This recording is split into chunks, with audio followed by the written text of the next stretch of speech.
कटनी जिला इंटक परिषद के नवनियुक्त जिला अध्यक्ष ने पत्रकार वार्ता का आयोजन किया। इस दौरान जिला अध्यक्ष बीएम तिवारी ने अपने कार्यों की जानकारी दी। इस दौरान उन्होंने कहा कि इंटक का मुख्य एजेंडा कर्मचारी वर्ग पर कुठाराघात, बड़े शासकीय उपक्रमों, पूंजीपतियों के हाथ सौंपने, निजीकरण जैसे मुद्दों को लेकर, साथ ही किसानों की समस्याएं, बिजली कर्मचारी की समस्याओं को लेकर हम जल्द ही सड़कों पर निकलेंगे, जिससे सरकार को अपनी नीतियों में बदलाव करना पड़ेगा। सभी उपस्थित हमारे पत्रकार बंधु, मैं मकसद आज की सभा का जो है आपसे ही है कि आप लोग इस पत्रकार वार्ता का मकसद है कि आप लोग सवाल करें और ये लोग उसका जवाब दे सकें। हमारे देश की जो श्रमिक विरोधी नीतियां सरकार की उस संबंध में भी हमारे अध्यक्ष जी आपको डिटेल में बताएंगे। निजीकरण, किसानों के काले कानून संबंधी विभिन्न विषयों पर अध्यक्ष जी विस्तार से आपको जानकारी देंगे। हम लोग चाहते हैं कि कहेंगे कि देर आए दुरुस्त आए, इसके आगे क्या कहा जा सकता है।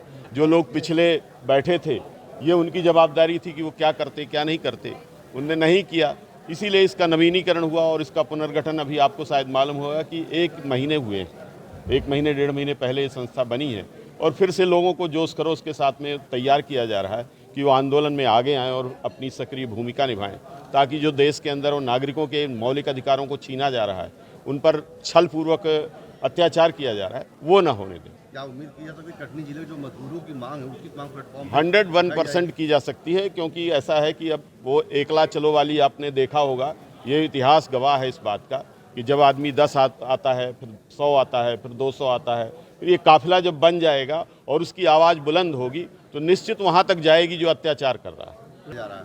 अब देखिए, उसमें हम तो यही कहेंगे संशोधन की मांग की जाएगी। अब वो लड़ाई तो लड़ चुके, लेकिन सरकार के हाथ में बहुत सारा रहता है, कुछ सरकार के अपने निजी अधिकार क्षेत्र हैं, उस अधिकार क्षेत्र के अंतर्गत उन्होंने अपना कर लिया।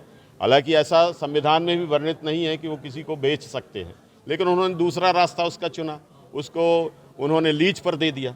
लेकिन ये सरकारें दूसरी भी आएंगी, कोई ऐसा नहीं है कि एक सरकार, लेकिन सरकार आती जाती रहेंगी, देश भी बना रहना चाहिए, बचा रहना चाहिए और नागरिकों के सम्मान की भी रक्षा होनी चाहिए। क्या आप कहते हैं सरकार अगर आएगी तो क्या निजीकरण बंद समाप्त कर दिया जाएगा? हम तो टोटली इसके हम मांग करेंगे कि निजीकरण नहीं होना चाहिए, ये उनके अधिकार क्षेत्र में नहीं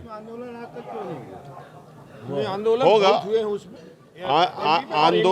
आंदोलन देखिए ऐसा है कि नहीं, ऐसा नहीं है। संविधान में संशोधन होते रहे हैं और जैसे ये संविधान संशोधन करके लीज पर दे रहे हैं तो क्या उसको नहीं वापस लिया जा सकता?